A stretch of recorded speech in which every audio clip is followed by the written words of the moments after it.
What's good, Orange Nation? This is Neil Adler with the latest episode of Syracuse Central via the Fan Arch Network, and I'm coming to you live from Nashville, Tennessee. Picking up my son later today. Got the headphones on. Hopefully, everyone can hear this okay. Giving this a try. So we're going to do Syracuse football today, and we're inching closer to the start of the season, which is 16 days away in Atlanta against number 24 Tennessee, that other Orange team. And we still don't know who the quarterback's going to be for Syracuse football. Starting quarterback, I should say. Well, I've got a quick update. Okay. Fran Brown said that he is going to make the determination after the team's second scrimmage during preseason camp. That scrimmage is slated for this weekend. I don't have the time yet. Keep it posted. But he said after that scrimmage, they're going to go with either Steve Angeli, the transfer from Notre Dame, or Ricky Collins, the transfer from LSU. Ricky Collins transferred to Syracuse during the winter portal window and was named the starter in the spring, but Angeli transferred from Notre Dame after that. So obviously they've got a tight battle brewing. Um, Fran has said recently that he thinks it's Ricky's spot to lose, given that he's been with the team practicing for longer and he was named the starter in the spring. But Angeli is a little bit older, has more college experience. So this is really a battle that's going to come down to the end. And honestly, if you're asking me which way I'm leaning, I don't know. I truthfully don't know. I guess if it's Ricky's spot to lose and he's been playing well, he's got, uh, as far as I can tell, a little bit of stronger arm, although Angeli's got a good arm. Ricky's a little bit more mobile. I think Angeli's a little bit more kind of poised in the pocket. He's got a little more veteran leadership. So we'll see. Um, it's a really interesting. It's one of the most interesting quarterback battles around the country, and we'll know after this next scrimmage who the starting quarterback is going to be. But I will say this: whichever of the two is named starting quarterback, I would expect the other guy to play some. And obviously, God willing, if someone gets injured, they've got two reliable quarterbacks. So it's a fascinating battle. I've been following Syracuse for decades. Went there in the late '90s. This is one of the more interesting quarterback battles on the Hill in recent memory that I can think of. So stay tuned for that. We're going to move to the wide receiver room. And I've talked a little bit about that recently. And the wide receiver room is interesting because you lose Jackson Meeks to the pros. You lose Trevor Pena to Penn State, transfer to Penn State. Ronnie Gatson is more of a tight end, but you lose an All-American to the pros. But they've got some talent in the wide receiver room.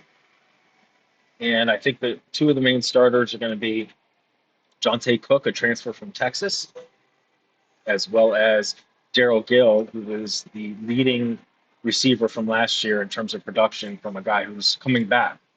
So the two of them are looked to be starters. And Jonte Cook, when he transferred from Texas, he did have some kind of off the field things. I'm not going to get into it. Everyone makes mistakes, whatever. What I will say is that Fran Brown this week said that he thinks that Jonte is really talented on the field, and he is also thinks he has high character. And he said, "Look, people make mistakes, and he's learned from that, and he's a well-mannered, polite kid." And Fran Brown, there was a quote about Jonte. He said, "I love who he is as a kid." So, you know, people that were saying, "Oh, when Jonte transferred to Syracuse, he's got these off the field." Listen, a lot of people make mistakes, especially as youngsters. Let's hope he's got his head on straight and he's got his head down and he's focused on football. Not going to get any more trouble, and I think he's going to be a really talented receiver for Syracuse. So another receiver for the Orange that didn't do a whole lot last year. He's a transfer from Colorado State a season ago. His name is Justice Ross Simmons. He didn't have a lot of production. Well, he said the other day that he will be 1,000-yard wide receiver this year. Not hoping, not planning. He will be. That's pretty bold. I think he had a little over 200 yards receiving a year ago. And again, there's a lot of other guys in a stacked wide receiver room. But for him to make that claim, good for him. Good for him. That's a pretty bold statement. Do I think that Justice Ross Simmons is talented? Yes. Do I think that he will definitively get 1,000 yards this year? No, but it also depends on how many reps he's getting.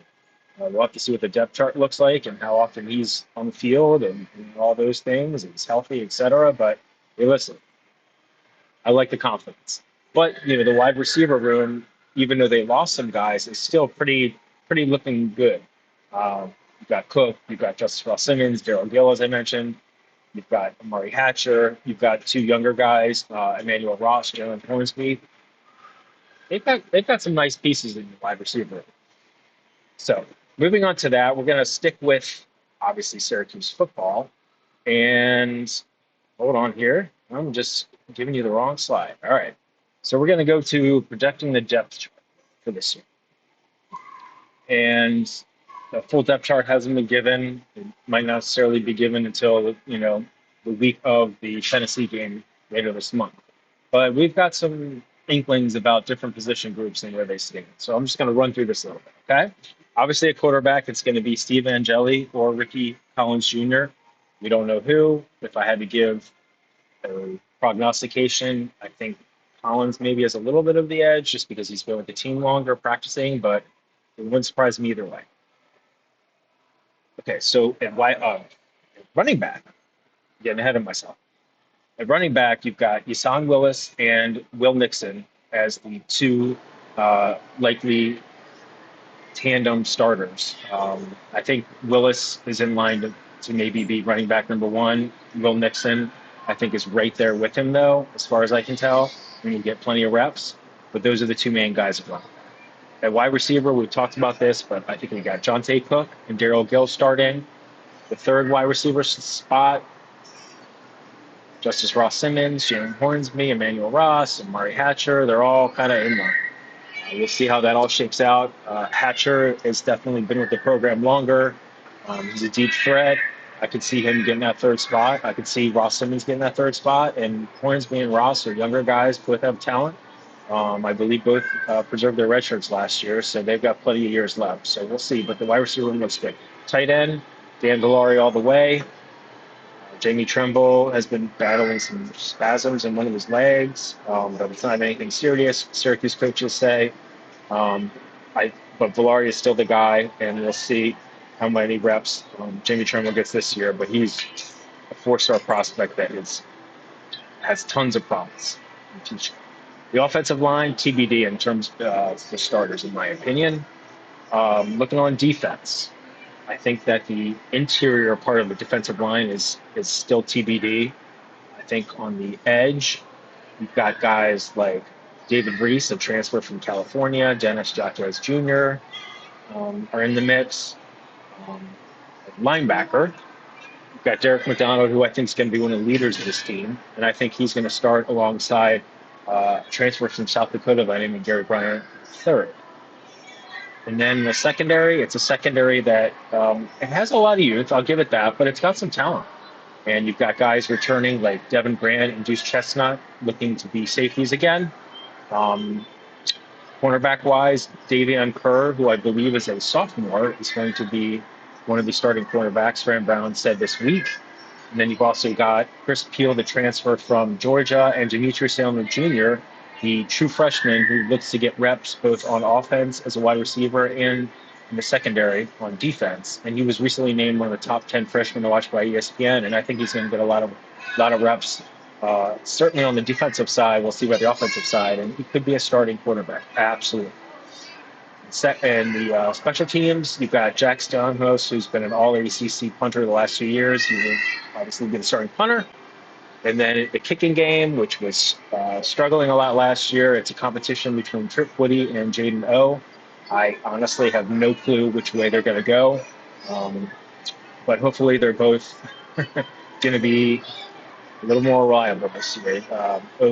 O certainly struggled last year. I mean, no disrespect, we're just being honest. And we'll see how that all shakes out. But the kicking game needs to improve for sure.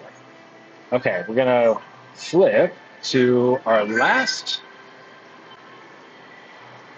story today, and this involves the Syracuse football recruiting class in 2026, which are rising seniors. So, recently Rivals came out with its preseason All-Americans across all the position groups on offense and defense in high school football, And two guys that are in Syracuse football's 2026 class are part of that mix. And honestly, I'm not surprised by either of them, but it's still freaking cool. So one is Calvin Russell.